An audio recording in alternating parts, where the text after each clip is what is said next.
Is this the Australian Unionism book launch? Maddie? Anybody? Interventions event, the good, the bad, and the ugly Australian history in two parts, and it's being hosted by NIBS, the New International Bookshop. I'd like to acknowledge the traditional owners of the country where everyone is zooming in from today, and to honour the elders past and present. I'm in Perth on the land of the Wadjuk people of the Noongar Nation. Yep. So my name's Alexis Bashley. I'm going to be emceeing this special event. I'm a Labor historian based in Perth, and I'm currently researching the history of militant trade unionism in the Pilbara iron ore industry. And I'm part of the interventions committee, and also the editor of the the Red Swan series in radical West Australian history and politics. And I'm involved in unionism and part of the NTU Fight Back group. So I'm just going to do a little bit of housekeeping and technical info. So we're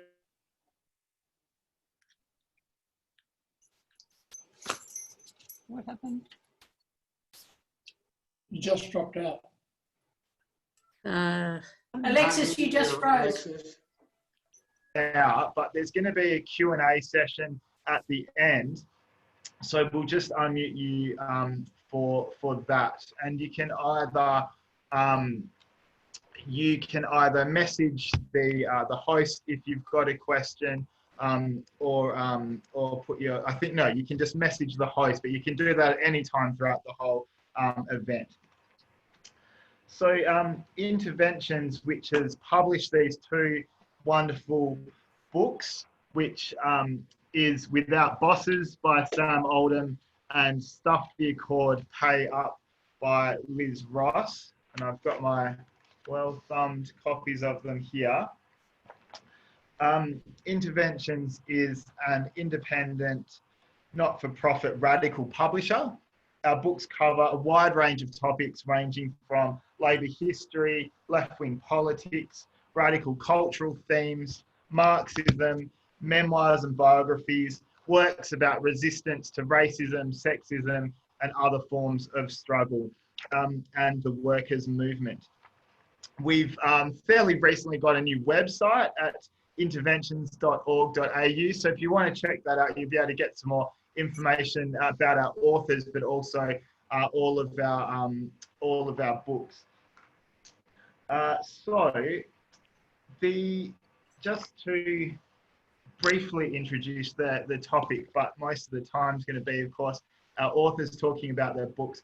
Without Bosses and Stuff the Accord are two absolutely wonderful books. I'm really glad that we're launching them together because they belong together.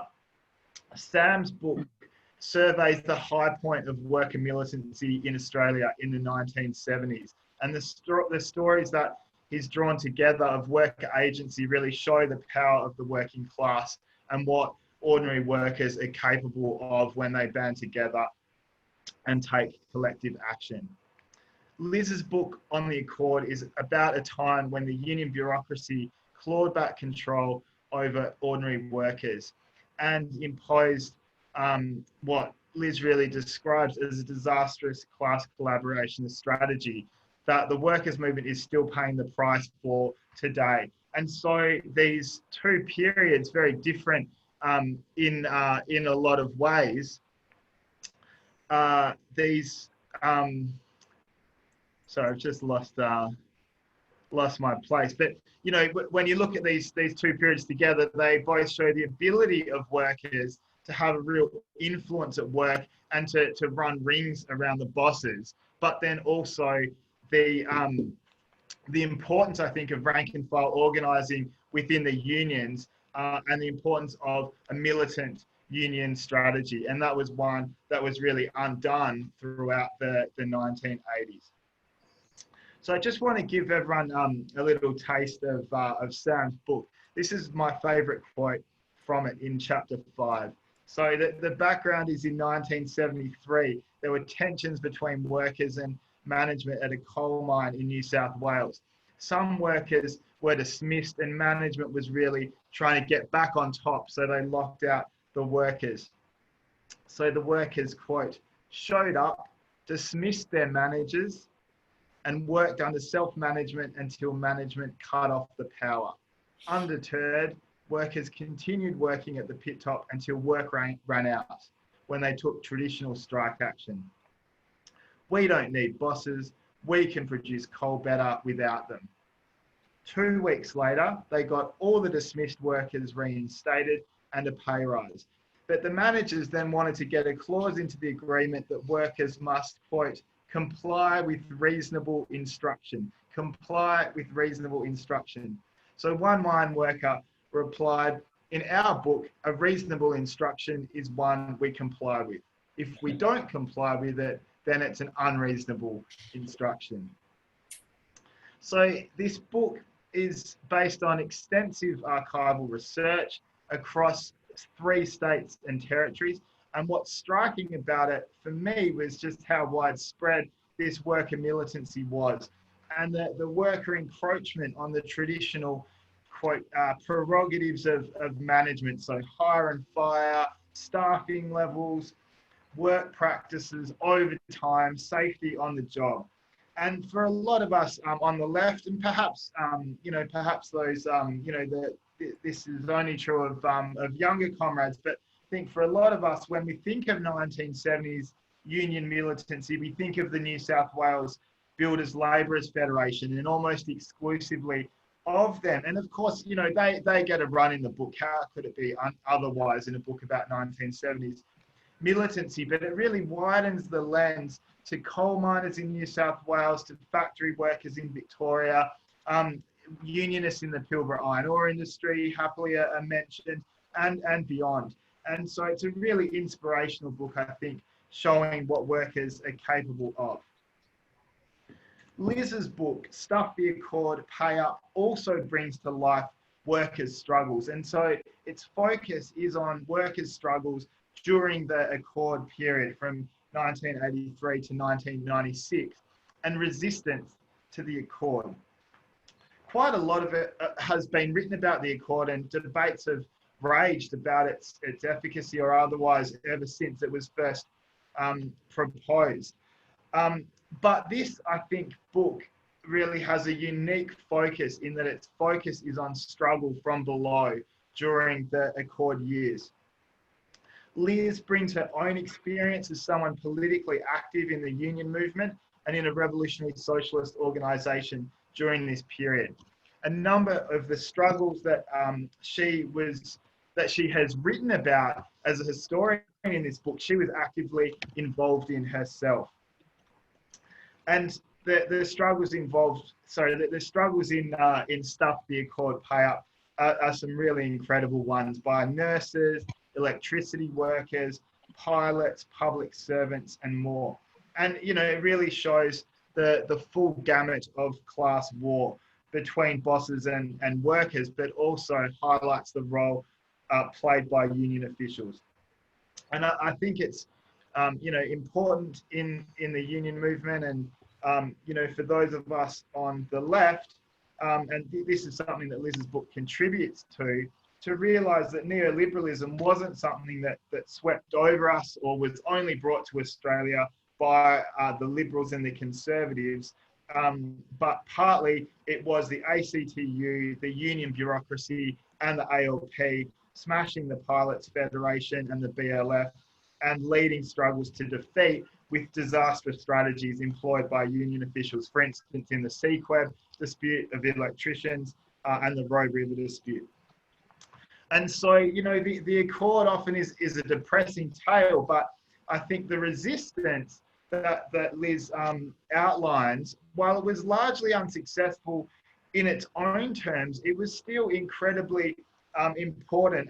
And one, really important consequence of the resistance to the Accord was that it pierced the veil of consensus. It showed the Accord up as the anti-union, anti-worker strategy that it was. You know, it wasn't just everyone, bosses, workers, government getting behind the table and being happy families, but actually when you think of some of the iconic images of that period of cops pulling organisers off building sites, you know, of the Air Force scabbing on the pilot strike, you know, actually this is class warfare in many ways, not different to what conservative governments would oversee. So it was the resistance to the Accord, you know, of workers in struggles like Liz described that kind of pierced that veil.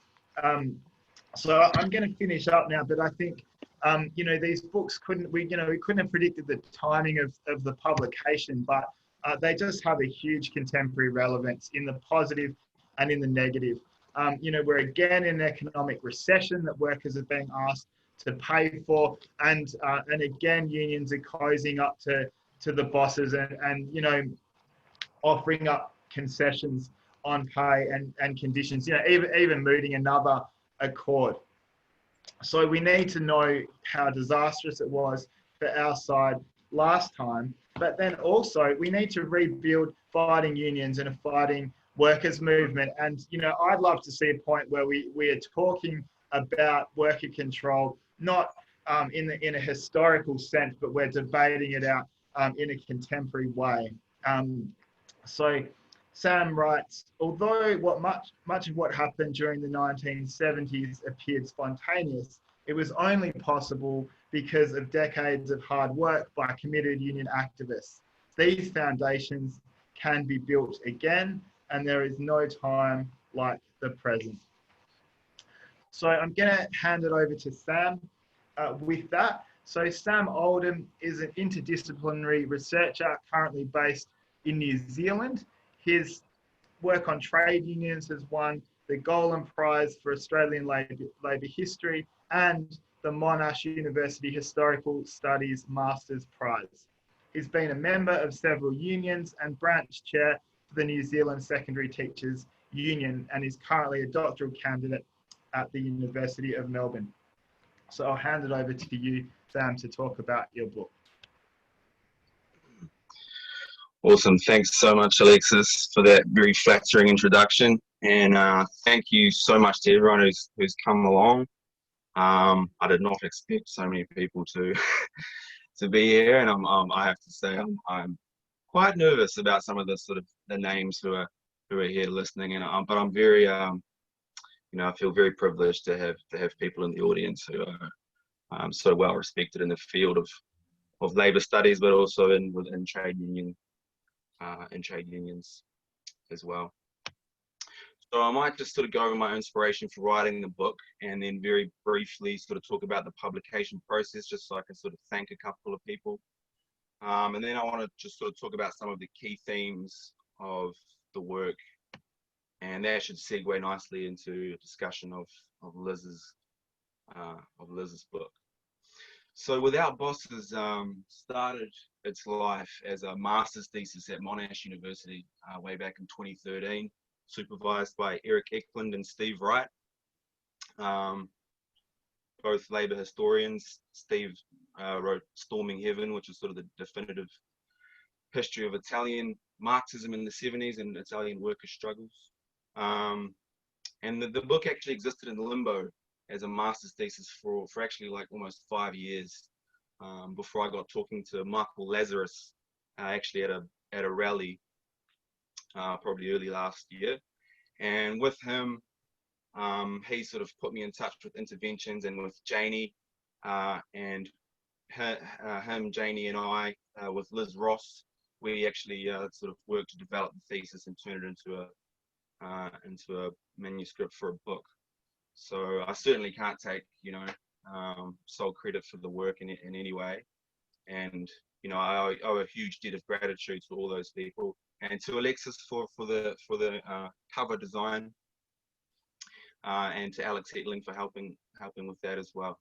And to everyone at Interventions, I have to give a huge spruik to Interventions, to be honest. I think it fills such a critically important gap in both in Australian publishing, but also in Australian left-wing politics. I think it's well overdue for a project like Interventions to be in place. Somewhere where the left can sort of produce its own literature and keep a record, so to speak.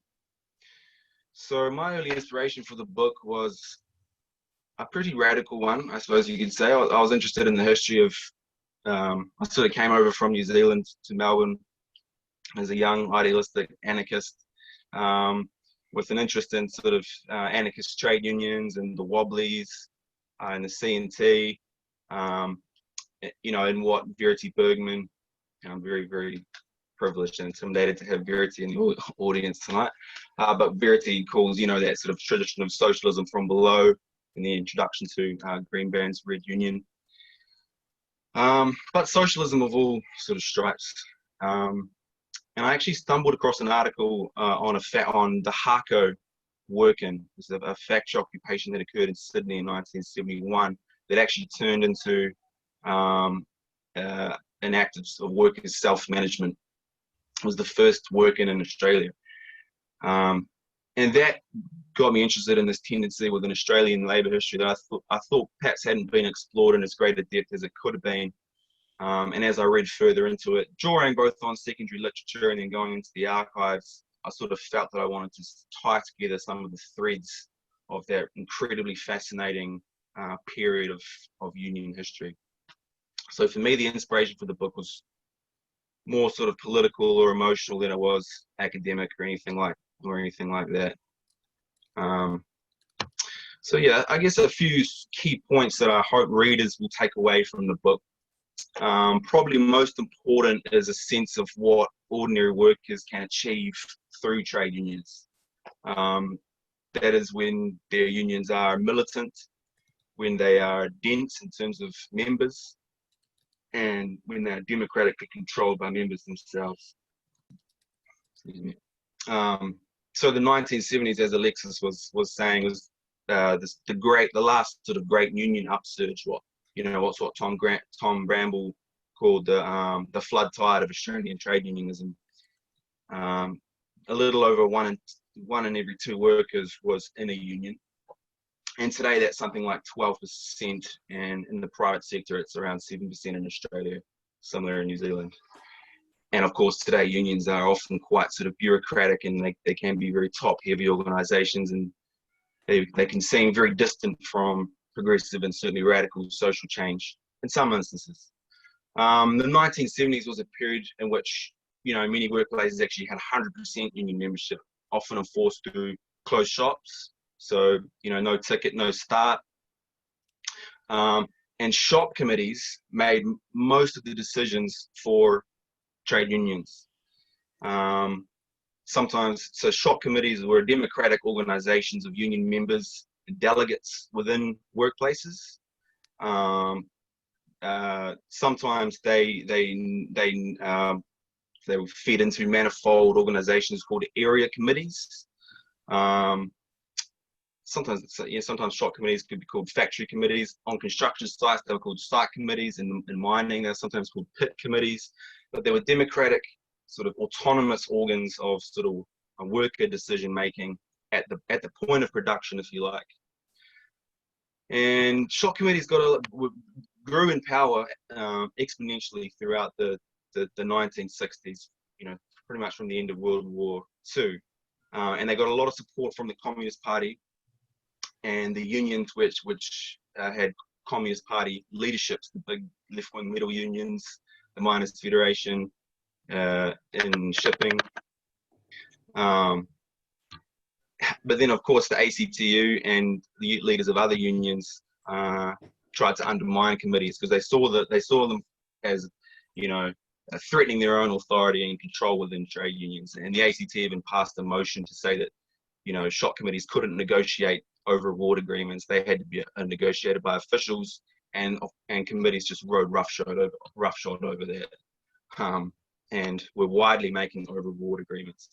And so through, ordinary working people organized in shop committees in their workplaces, it was an unprecedented period of, unions fighting and winning, and unions won unprecedented gains across industry in terms of wages and conditions. It was sort of the birth of the contemporary, OH&S tripartite framework, but at the time it was very much rank and file union members having sort of independent control over OH&S within workplaces. And shop committees were actually the organs of massive strikes. So, the big 1969 general strike against the arrest of Clary O'Shea. Shop committees were at the core of all that. And they made those decisions in their workplaces, without sort of waiting for their officials to show up or to approve anything. And something else I wanted to emphasize was, the fact that there were multiple instances of union members, often organized in committees, actually taking over their workplaces in different ways, either in the form of occupations, which occurred widely, and through this phenomenon of the work-in, which I'll talk about in a second, and even forcing their employers out or helping them to move on and taking over taking over the businesses in a sort of longer term capacity and converting them actually into cooperatives. So, and I think that's where we get this notion of radical trade unionism, which is in the title of the book, which is really this idea that unions could actually play a far more significant role in determining the nature of social and economic and political life. So workers and unions during the period really started to question what they could achieve beyond just struggling for better pay and conditions. And we're really starting to think about instituting more significant control over work rather than just the right to sort of be consulted when managers make decisions. And I think that component of what was happening really resonates with that sort of syndicalist, anarchist, socialist tradition. And activists in the unions at the time really started, they talked in terms of workers' control, which is actually the original sort of working title for the book, and I'm glad I didn't call it that in retrospect. But workers' control was really the discourse of that period as far as people in the Communist Party went, and then activists in the unions. The Communist Party organised workers' control conferences in 73 and in 75. Maybe there was even another one in between, but Newcastle, Sydney, Melbourne, where they would discuss what they saw happening in workplaces in the unions. And they began to really theorize, what does this mean in terms of what unions can do, and connecting to those histories of revolutionary socialism and syndicalism and so on. In the UK, the Labour Party and the CPGB, they actually set up an Institute for Workers' Control, what they called an Institute for Workers' Control in 1968, and they published a really rich literature, sort of further theorizing this new tendency in trade unionism. And a lot of that literature is still out there, and it makes for really fascinating reading. And the CPA and others began to circulate that literature down in Australia as well. So you could actually talk in terms of a sort of a workers' control movement.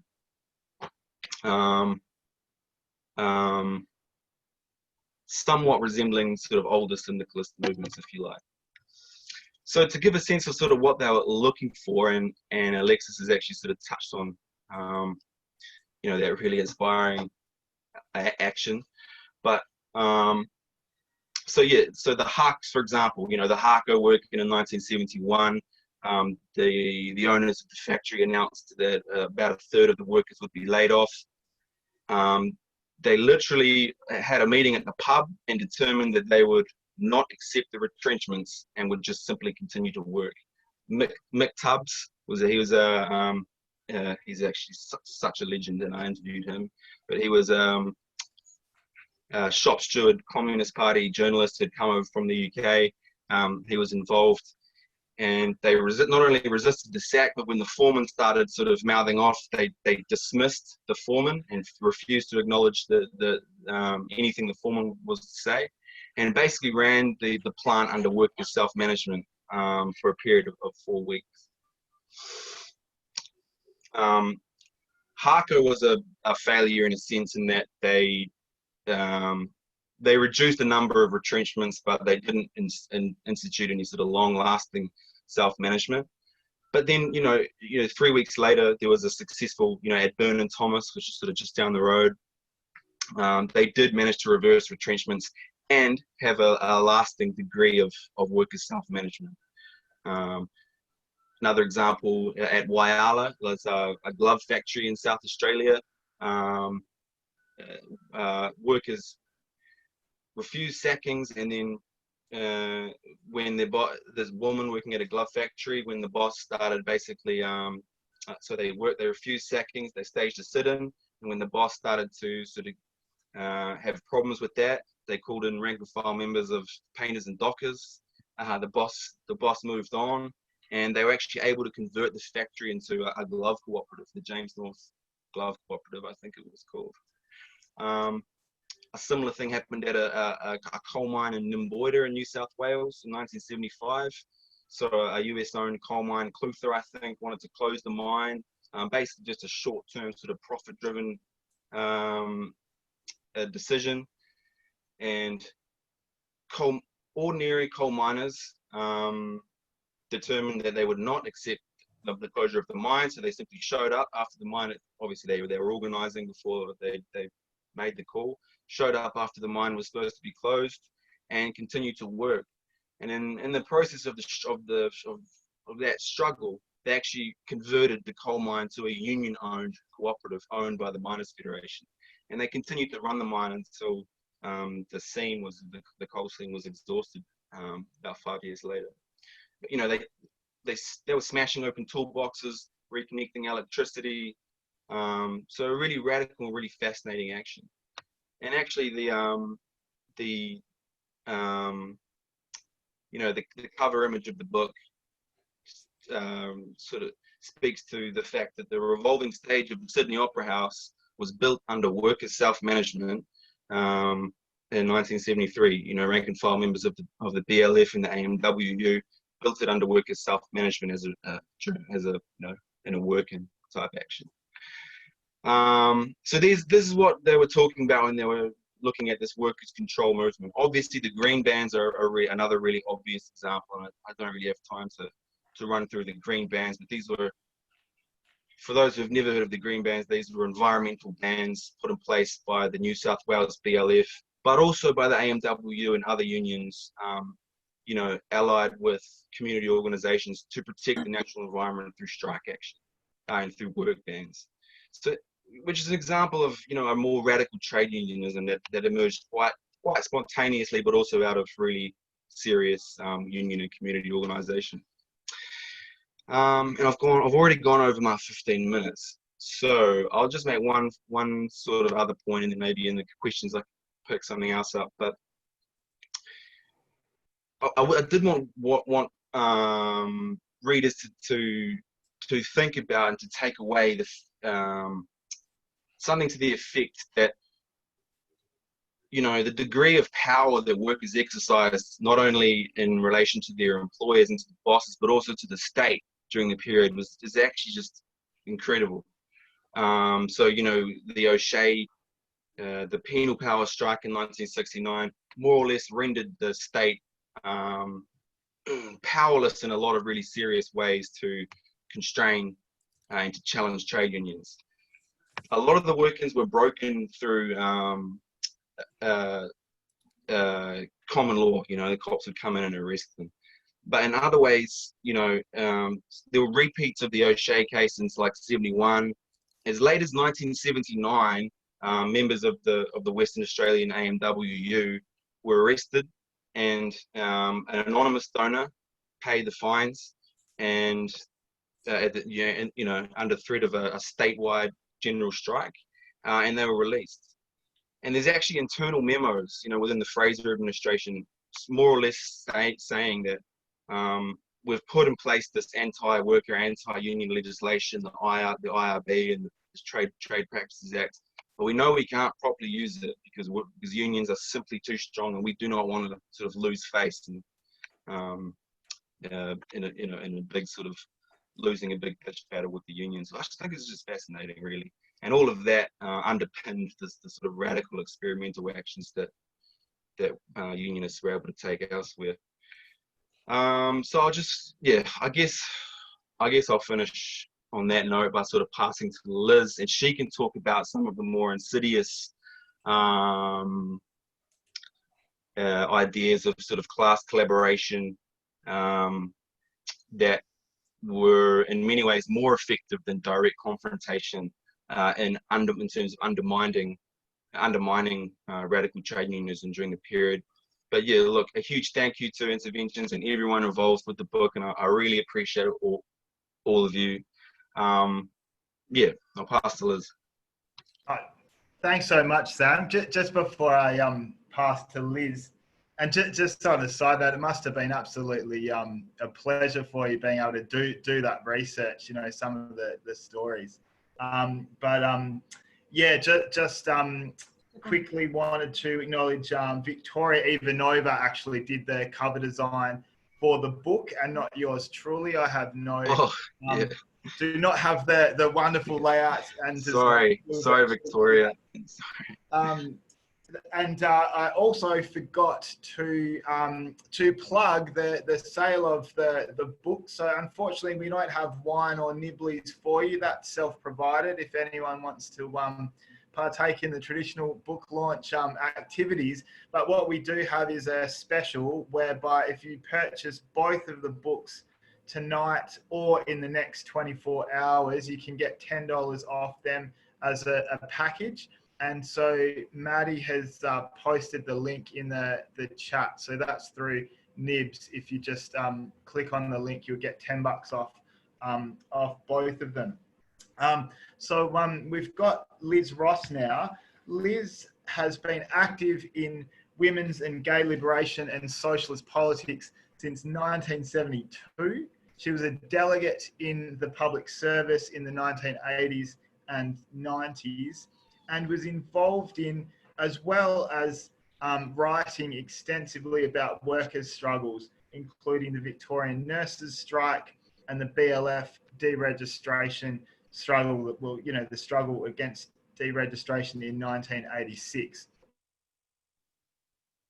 Why don't you get up there this morning?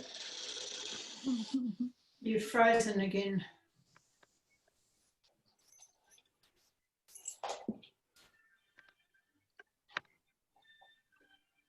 Take over, Liz. Sorry? You froze again.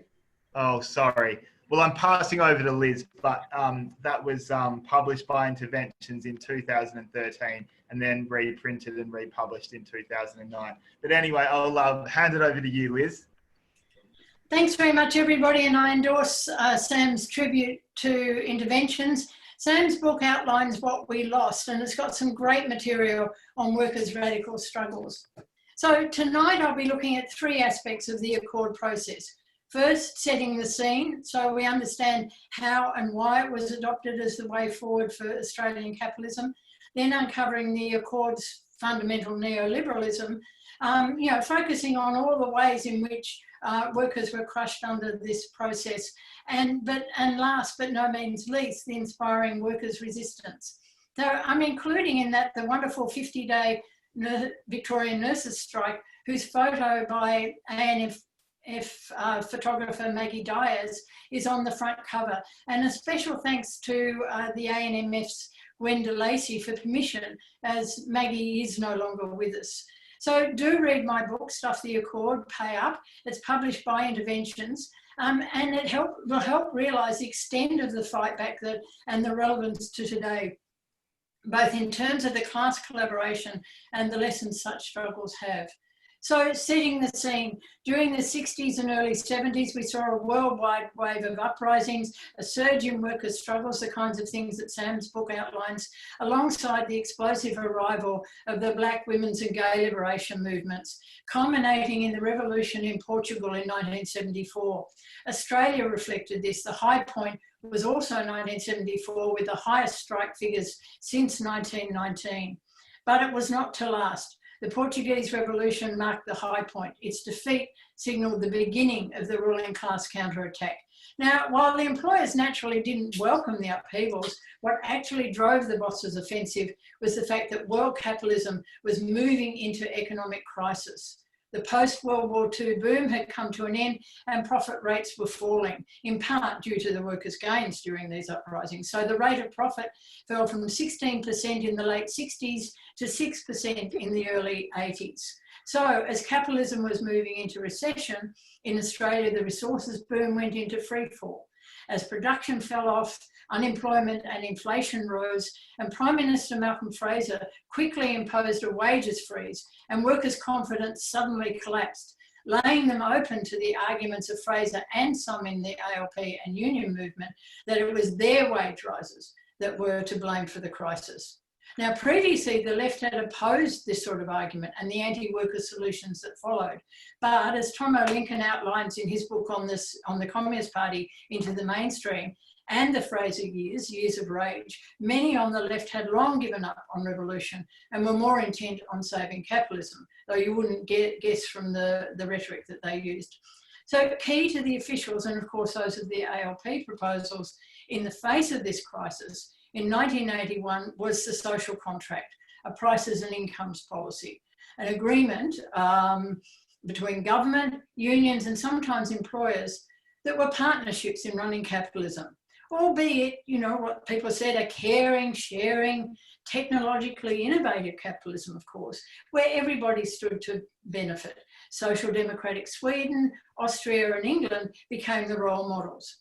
At the 1981 ACTU Congress, though not clearly formulated as a social contract, all the talk focused on implementing many of its features: wage restraint, a curb on industrial action, and a campaign for the social wage, which was tax cuts, superannuation, and increased spending on things like welfare, education, and health.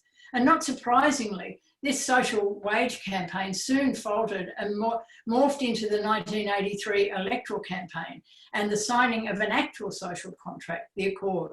The contract, Communist Party and AMWU leader Laurie Carmichael called a pathway to socialism. It was nothing of the sort. So despite its social democratic trappings, the Accord was the process by which neoliberalism was brought into Australia. And here I'll refer you to Elizabeth Humphrey's book, How Labor Built Neoliberalism, for its thorough critique of that process and its damning indictment of it as well. And I also want to sound a warning for today when we see the ACTU pushing its National Economic Reconstruction Plan, while it, along with the Shoppies Union, the construction unions, the United Workers Union, the NTU and others, are in the 5 government employer union committees planning major changes to industrial relations and the economy. And Socialist Alternative, the organisation I'm in our paper Red Flag, is currently sounding the alarm on that, all that sort of stuff, and including referring back to the Accord years, so which is some of what I'm talking about tonight. So characterising each Accord agreement, a 2-tier system, award restructuring, and enterprise bargaining and the like, was a stage-by-stage process whereby the government, with the total support of the ACTU and most union leaderships, transformed the wages system. Outlined in various phases of the Accord as well, there are a range of industry plans vital for the return to profitability in the waterfront, steel, textiles, meat industries, and the public sector, where regulation was the key. The end actual result, as opposed to the fairy tale claims of benefits for workers, was a massive loss of jobs, something like 30,000 down to 3,000 on the waterfront, lower wages and conditions, and massively increased profits for the bosses, and a deregulated, privatised government sector. Straight out of the neoliberal handbook, then Treasurer Paul Keating explained in 1990 that he intended building on the government's approach of, and I'll quote, of deregulation, of removing the meddling hands of bureaucracy from the operations of markets, of forcing our businesses and our workers to confront the realities of world markets and international opportunities. An earlier report, Australia Reconstructed, from a government ACTU junket to Western Europe, stated quite openly that the purpose of the accord and award restructuring was to increase, and again I'll quote, international competitiveness and productivity rather than the maintenance of living standards. The report also countenanced fines for and limits on strikes. Enterprise bargaining, the last phase of the accord, as so many know today, was particularly damaging for workers while it entrenched profits. Unionisation levels continued falling to their lowest level for decades, while encouraging even more class collaboration by the union officials. And just as an example, AMWU leaders on learning of Borrell's cost-cutting efficiency proposals threatened national industrial action. And you think, great, you know, if management went ahead. But then they added, and I'll quote, "We would rather sit down with Borrell and show Borrell how they can really improve productivity." As the years passed, while the constraints on workers became more apparent, workers' wages were to be maintained over time. Equal pay was outside the guidelines. The social wage was subject to economic circumstances which never seemed to be able to provide any improvement, and the list goes on. At the Accord's 30th anniversary forum, the ACTU's chief proponent of the Accord, Bill Kelty, explained why the Accord partners had effectively lied about wages rising. And I'll quote directly from Kelty.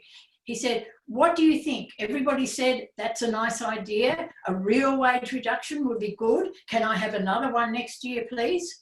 Regardless of whether anyone did think it was a good idea, and we certainly didn't, Kelty ruthlessly enforced a decline in real wages, and not his, and never backed away from taking credit for it. He, and then ACTU Secretary Simon Crean, he says, were, and I'll quote again, prepared to get the economy refocused and stabilised, and accepted for a period of time that there had to be real wage concessions. The Accord also outlined a revamping of the industrial relation laws, in part to accommodate the various changes to the wages system, to union organisation amalgamations and the like, but mainly to keep a tight rein on workers. The Accord promised to move away from Fraser's class war approach, saying, and I'll quote, "It will encourage the settlements of disputes by conciliation and without recourse to legislative or common law penal sanctions." But once in government, IR Minister Ralph Willis was quick to insist that the government would only change the law if suitable replacements were made. They were never changed. They were frequently used and remain on the books to this day. So this was the government which brought in the police and the armed forces for the first time, or the second time in Australia's history, supported the use of a 45D and openly backed right-wing employers in disputes. At Dollar Sweets, Prime Minister Bob Hawke sent a public message of support to the employer, encouraging him to stand firm against the union's demands for 36-hour week. Barely a year into the Accord, the Financial Review commented, and I'll quote, "The Hawke government has become a jailer for unions." This is barely a year into the Accord. "The Hawke government has become a jailer for unions which dare to buck the Accord's consensus, and the ACTU has become an industrial police force." In 1998, after Labor's loss to John Howard's coalition, one of the Accord's authors, the Building Workers Industrial Union, now the CFMEU, Tom McDonald, was prepared to admit the failings of the Accord, though he never took responsibility for his role in it, including the smashing of the BLF, which directly benefited his union. He said that the great weakness of the Accord, and this is from his autobiography, was that it disempowered workers to the extent that it took away from them the right to struggle for higher wages and better conditions of employment. Everything associated with the Accord was decided at the top echelons of power. So we have two legacies from the Accord. Our side, weakened by years of defeat in the workplace, whittling away of union organisation, a timid union leadership with no strategy to rebuild, tiny revolutionary left and a reformist left that has continued to move to the right. Or we've got a legacy, which I outline in my book, of fighting back, as many did in the Accord. So I cover around 15 major disputes from 1983 right through to the end of the Accord in 1996, from the smallest with 15 workers, Dollar Sweets, or weaker with 17 FEDFA members holding out through to those with hundreds like the APPM paper mill in Tasmania, Robe River Iron in Western Australia, and Cockatoo Island in Sydney, or the biggest, the nurses, the builders, labourers and the pilots. Now certainly the majority lost, but it's important to understand there was resistance, and that resistance remains a legacy of the Accord years, not for the losses but for the fight. Whether winning or losing, it's how you fight, or even if you fight, that matters, and that makes the difference between being crushed or living to fight another day. Workers regularly rejected the Accord, with the public sector fighting the wages crackdown. There was real resistance to productivity trade-offs, wage discounting, and some unions were threatening to leave the Accord. As well, there were left-wing challenges in the vehicle builders and Federated Clerks unions and the Victorian Trades Hall Council, and not to forget the long-running fight of the builders' labourers. Around 200 delegates from about 20 left-wing unions formed a workers' campaign committee in 1986, and they resolved to resist the two-tier system, oppose work for the dole, and express solidarity with the BLF, the nurses and the plumbers. Their first action was to call a rally for higher wages on November the 11th, the same day Seaqueb workers were rallying in Brisbane and public sector workers demonstrating around Australia against the cuts to their conditions. There was another attempt in 1987 to form a sort of generalised fight back movement, but again, unfortunately, it was short-lived. But some of the most inspiring were women workers, the likes of the nurses or those belonging to the Small Food Preservers Union. Their determination to fight, backed by solidarity actions from other unions, delivered them wins in the face of intransigent opposition from the government and ACTU. At Heinz, Plumrose and Rosella Lipton factories, all in Melbourne, the workforce went on strike, put on bans, took other industrial action to support their claims. Union members at Rosella Lipton had the book thrown at them. Then Industrial Relations Minister Ralph Willis berated the union for being selfish, urging members to defy their officials and go back to work. Hawke instructed Centrelink not to pay the workers or their dependents unemployment payments and tried to get them excluded from the September national wage case. More dangerously, the federal government, backed by Kelty, threatened to rush through legislation to cancel the union's award. Now that was worse than deregistration because it would have left union members around the country with no industrial protection at all. So in the face of their action, with support from unions like the BLF and the Transport Workers Union, the employers did cave in and the Commission was forced to grant them the national wage. Now this is a quote from the organiser Dennis Evans, which I think sums up what unions should be doing now. And he said, we weren't going to become industrial policemen. If members said they couldn't live on what they were getting, what right does the union official have to say, you can't improve your wages and conditions because the Accord says you can't? Members fueled the anti-Accord position. And Nurses Federation leader Irene Bolger had similar message. She led the union in its major fight, including a rank and file strike committee, daily 3CR reportbacks, regular news letters, and many other ways of building the fight, building the solidarity. And there's a wealth of information on the ANF's website as well as what's in my book. At the paper mills in Tasmania, management brought in some hardened industrial warriors, such as a guy called Herb Larat, who the workers called Larat. And his philosophy was every worker should go to work each day expecting to be sacked. Well, workers took matters into their own hands with the express opposition by the ACTU. The police were used to smash up the lines, but unions kept coming back. And one of the most important factors was mobilisation of the families in that town.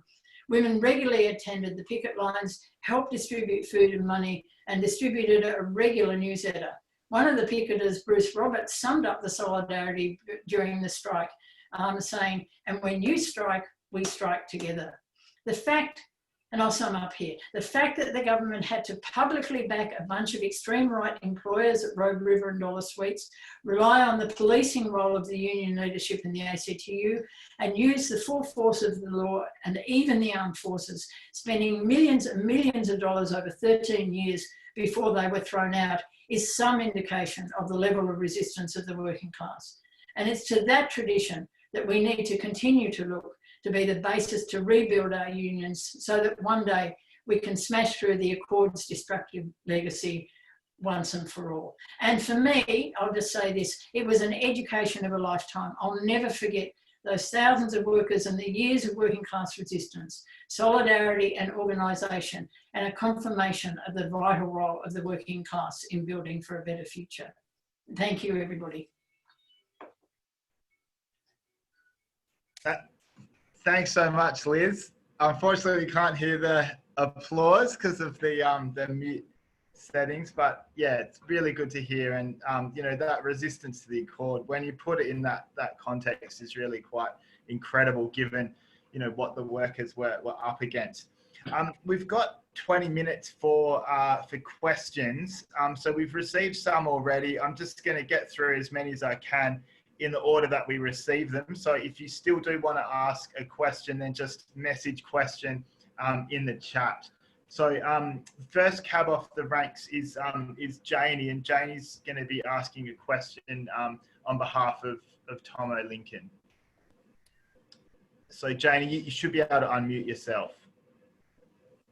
I've unmuted. Yep. Hello. Can you hear me? Good. Okay. So I'm just going to say a very brief comment on behalf of Tomo Lincoln, who many of you know, and Liz definitely does, who couldn't actually tune into the Zoom meeting tonight. So Tom says, congratulations to both authors. Liz followed her theme over thick and thin, even when it was unfashionable, leading to this magnificent book. So just following on from Tom's comment there, I want to ask Liz what it was like sticking to that book and researching it over so many years, and you and I were corresponding on and off over those years. Can you tell us how it is you managed to stick through it, even though it seemed like a topic that was out of the past and was never going to have any relevance again? Can you comment on that? Are we going to take a few questions first? Alexis, are we going to take a few questions first, or do you want me to answer that? Yeah, look, I'll take maybe 3, and then you and Sam can answer. So next I've got Jack Howard. Yeah. Well, yeah, congratulations to both of you on what sound like absolutely terrific and salutary books. I still haven't gotten around to reading my copy of How Labor Built Neoliberalism, but so I really would like to read both Stuff for the Accord and Without Bosses as soon as I can get the chance. Look, my question's for Sam. Sam, from reading about the workers' control movement in the 60s and 70s, it sounds like a workers' control centre was set up on the same, actually no, it was called yeah, that's right, a workers' control centre on the same line as the British Institute for Workers' Control. And it was the Workers' Control Centre, I think, that helped organise those 3 workers' control conferences you mentioned until 75. But it seems as if the Workers' Control Centre was sort of obsolete, non-existent by the end of the decade. I was just wondering if in your research you uncovered much evidence of when it was that the sort of the organised formal Workers' Control Centre petered out, and why that was.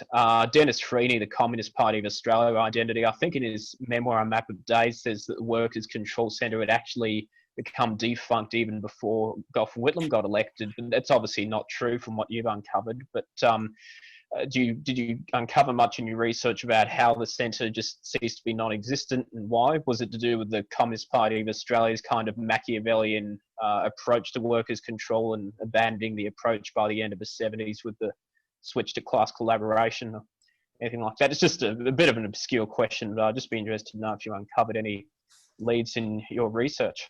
Thank you. Okay, thanks, Jack. And so now I've got Elizabeth Humphreys to ask a question. Thanks. My question's for both the authors. Given really one book is about the highest point of union industrial activity and worker industrial activity, and Liz's book is obviously about the resistance to the Accord. What do you think, beyond the relationship to the Australian Labor Party, what do you think the sort of key historical weaknesses of trade unions in Australia are?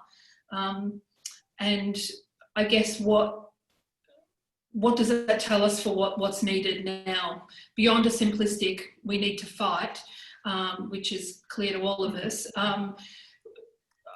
You know, like even, yeah, I guess that's what I think. Like, whoever said before that studying the Accord was studying a period that might not be relevant again. I definitely felt that, Liz. But I'm still trying to think through what lessons even people who know the Accord really well can bring to a fight in the unions today. Okay, well, I'll get Liz to speak, and then Sam, and try and answer the question so far if you can. Yeah, okay. Well, just in terms of just sticking through it, basically, we had to write the book because there was so much disinformation, so much praising of the Accord, so much, you know, pretense that it hadn't caused the problems that it had, that really we needed something to be able to refute all of that. Liz Humphrey's book does a lot of it, and I took on more of what the workers' struggles were.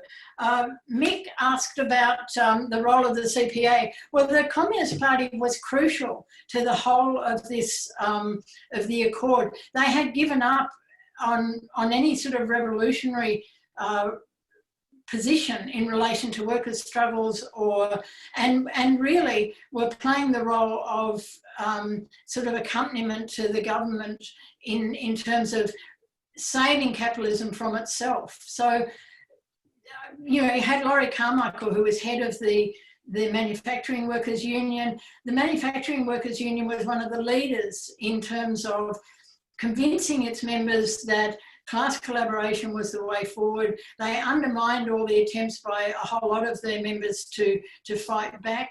And so, you know, I think really we've got to shoot home a lot of the responsibility for the Accord, not just the Communist Party, but people like Tom MacDonald, who was in the breakaway from the Communist Party, the Socialist Party. So it was those that particular, and the left ALP people who really pushed the Accord. It wasn't the SDA, it wasn't, you know, all the right-wing unions. It was the left of the union movement, the Communist Party, who really were crucial in terms of enforcing the Accord all the way through. So I think, and that is the role that kind of left union official, that kind of people with those kinds of Stalinist politics bring to the struggle today. And in that sense, I'm going to answer Liz Humphrey's question, is what can we learn from the Accord for today? And I think what we can learn is that the trade union officials will always put the needs of capitalism before the needs of workers. We cannot rely on the trade union leadership to lead us in the struggle, in most of the struggles that we have, in the fight against what the employers are doing. And the NTU is a classic example of that right now, with the left leadership, but basically propagating the management's line, resulting in sackings, in cuts to wages. So really the lesson is that we have to build our own rank and file committees, the kinds of things that Sam's book really relates to, that, you know, to be able to hold the officials to account. It doesn't mean that we just leave unions or anything like that, or set up alternative ones. It means that we stay within our unions and fight. But I think we learn that the role of the trade union officials in supporting capitalism when the crunch, you know, when push comes to shove, is really an important lesson out of this. And they will collaborate with our class enemies to save capitalism. Thanks, Liz. Sam, your thoughts? You need to unmute.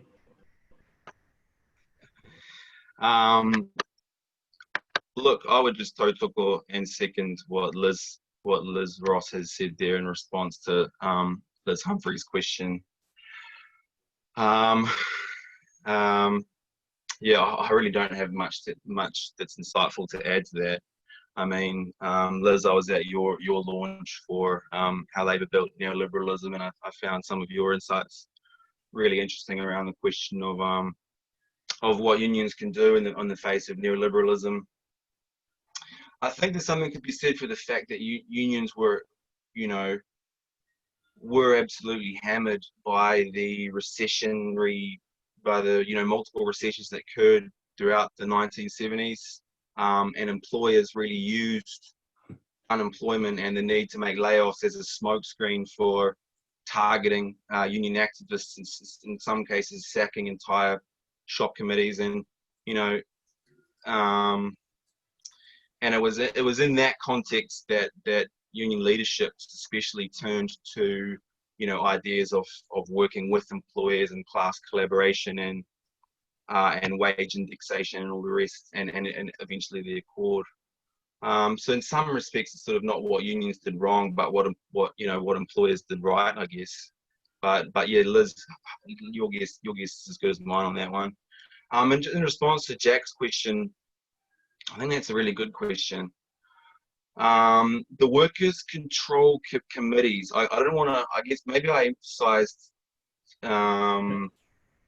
Maybe I exaggerated the degree to which the CPA was involved in sort of workers' control, in the sense that the CPA didn't control these conversations around workers' control, and they certainly weren't in charge of what was happening on the shop floor and workplaces in terms of radical challenges to employer prerogative by any means. The CPA played a really important role in some respects. Writing in Australian Left Review, particularly the left wing of the party, like Dennis Freeney. Some of his writing is really, really interesting. But so the worker control committees were actually run by. So I got the book in front of me. In Sydney, it was run by 18 stewards and rank and file unionists from a few different unions, the Western Districts Workers Control Committee, and they had their own meeting in March 1973, a series of meetings. The Workers Control Conference in Newcastle in Easter 73 was co-sponsored by the state branch of FEDFA and the Victorian branch of AMWU. So all rank and file trade unionists, So when they started to get hammered and stacked and blacklisted, so gave way, all that great stuff that they'd built. And I should say as well that a lot of all that was a product of the radical sort of spirit of the times in terms of social movements and the Vietnam War and all the rest. It was a process. It was a consequence of workers organising, but it was also very much a consequence of full employment. When workers actually felt that they had the confidence to advance these more radical struggles to challenge employer prerogative, and when full employment disappeared after 71, or perhaps it was even earlier than that. When we started to see recession after recession, workers turned more to defensive struggles, and the worker control committees just slowly slipped off the face of the industrial landscape. I didn't find anything specifically, Jack, in terms of what happened to some of those worker control committees, but yeah, no longer with us. Okay, thanks. And the authors have done a great job in trying to encapsulate the arguments in a couple of minutes. But of course, you'll be able to get a wealth of information, a lot more through buying the books. Yeah, if you want to click through the link to do that now, that will be great. So we've got 4 or 5 more questions on the list. So I'm going to cut off the questions there, but we'll get through as many as we can. So next up is Rick Kuhn. Thanks, Liz. That was a great talk, and the book which I've read is really excellent. I can highly recommend it.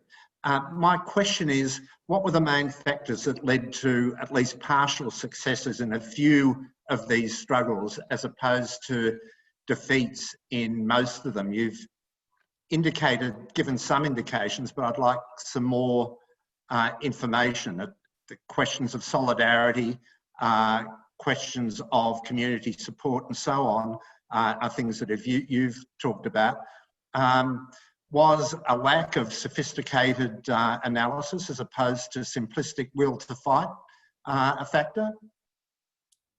Okay, I'll take one or two more questions first. So Luke Holdstock.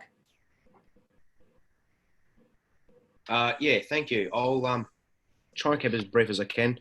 But I'd just like to ask both the speakers tonight just to comment on the notion that there's the oft-floated idea around, I don't necessarily know whether it's a reactionary idea or whether it's from certain left circles as well, but the notion that the working class have either been sort of were or are bought out by capitalist consumerism and materialism, easier access to disposable cash like through bank loans and credit cards and things like that, and the quote-unquote white picket fence Australian dream, you know, the appearance of upward class mobility that's sort of been sold to the working class. And there's that sort of question that's sort of floated around, or that notion that's floated around that, you know, the working class have it too easy or access to too much nowadays. So there's that lack of sort of class solidarity. I'd just like to ask the speakers to sort of comment on that notion, if that's all right, please.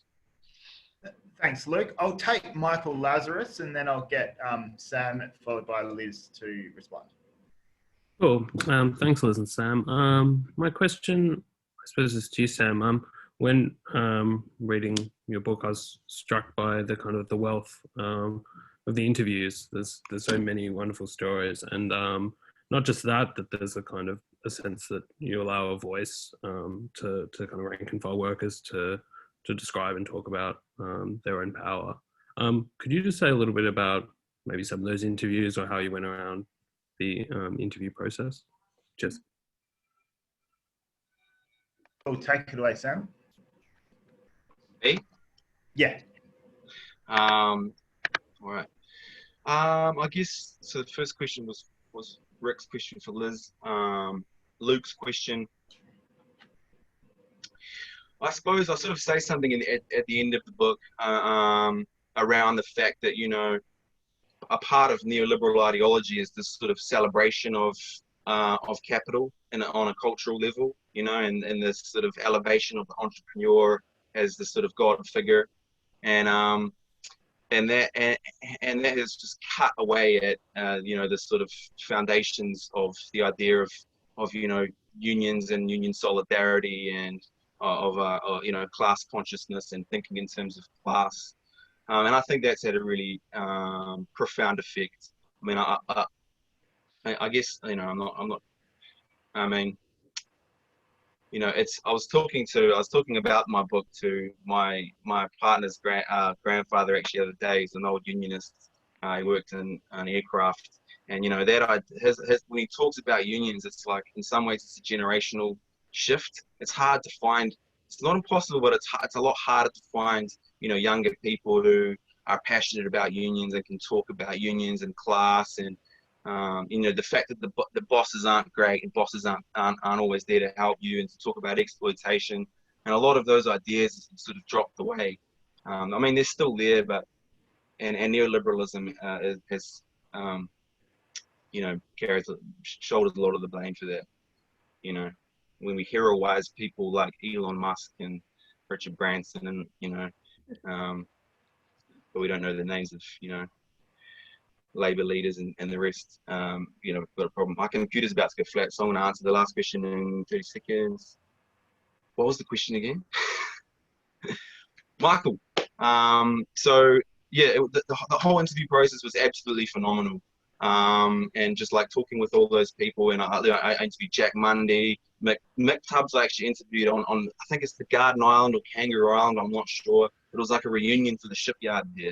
It was about 40 or 50 of the workers, former workers, and like I was just sitting there drinking tea with all these old sort of pommy shop stewards, and they're all reminiscing on these incredible struggles and workings, and it was just incredible. I travelled to Port Kembla, and went to interview Nando Lally, who was in the Federated Iron Workers Association out there. He's a, you know, really he was one of the shop stewards there on the rank and file ticket. Yeah, I mean, it was incredible. Yeah, it was and I've still got a lot of those interview transcripts, and perhaps one day I could do something else with them. And Michael, you're welcome to read through them and and anything like that. But yeah, no, it was is great. Cool. All right, Liz. Okay, yeah, I want to endorse what Sam just said there about interviewing people, because for my books I've had to interview a whole range of people, and it's just been fascinating and really inspiring, and one of the things that sort of kept me going in terms of writing stuff. In terms of what Rick asked about, what was it more than just, you know, was needed in terms of the struggle? Well, what was really needed was the union movement to get in behind the people who were fighting back, instead of lining up with the ACTU to destroy the struggle, you know. So it was, and it was also, in the case of the BLF, I think you have to argue that it was a lack of politics, that to understand what the actual threat of the Accord was, and therefore how to build the kind of solidarity that was really needed to be able to stand up against the Accord, not just, you know, not just on the picket lines and things like that, but to tackle the Accord politically. And I think that's what the opponents of the Accord, although some of them tried to, and certainly our group, you know, the Revolutionary Socialists did, but I think the rest of the left, it was a struggle for them to be able to understand the politics of what was going on, and therefore how to build that political fight back as well as the industrial fight back. So I think that was what was really important. In terms of the lack of class consciousness now, well, and the class solidarity, I think what really is the case is that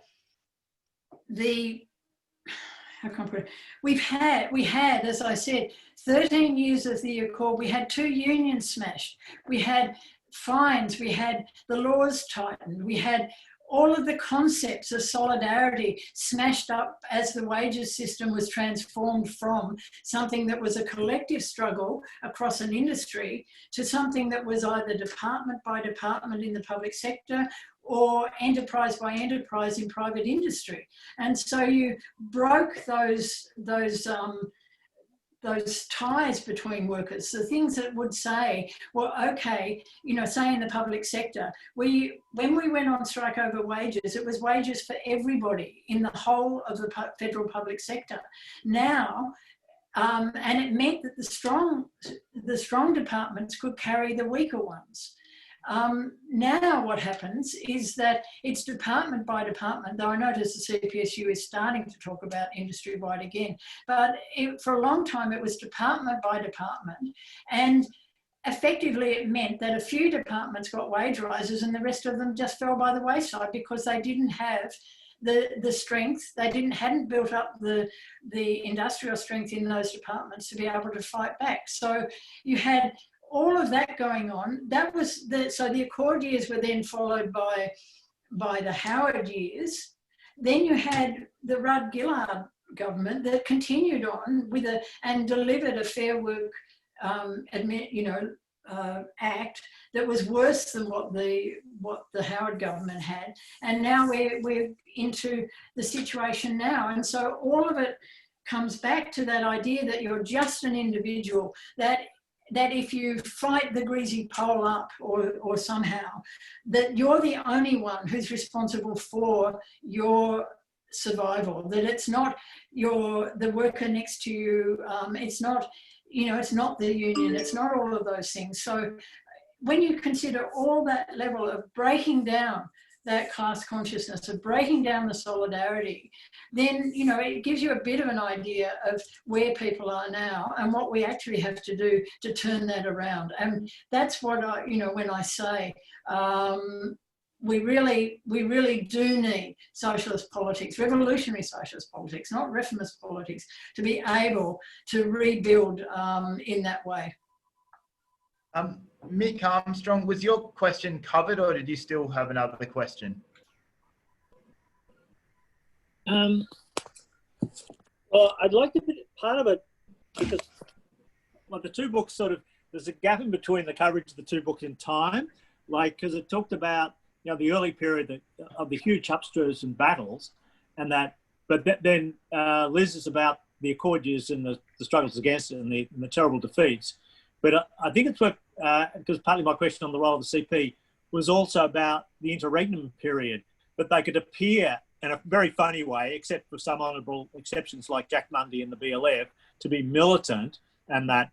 But then there's an interregnum period before the court comes in. You've got the struggles around the Kerr coup and the under Fraser, the Medibank general strike, where it's Communist Party union leaders like Halfpenny play the key role, and that the struggle's been downturned. It was Sam referred to the fact of unemployment, but that wasn't decisive. Actually, the Kerr coup, enormous strike wave, and then the general strike to defend Medibank, but it was the Communist Party left officials that contained that, and then again Halfpenny down in the Latrobe Valley in selling out the monumental strike by power workers. So I think that's an important period, which maybe Liz should comment a bit more, of the defeats of that period by the left, imposed by the left officials, I think are decisive in undermining the fighting spirit at the later period.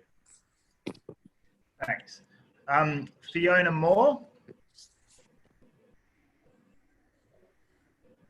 Still here, Fiona? No? Okay. Jerry Kouvasanos?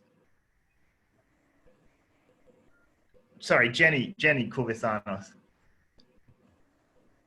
No. Hello, it's Jerry.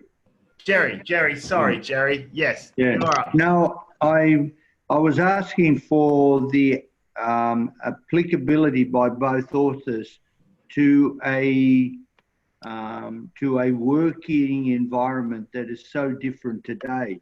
Yes, the workers' solidarity has been broken by neoliberalism, but neoliberalism has created a different system, casualised, dispersed, and in a way self-employed in quotations, as you are in Uber and so on.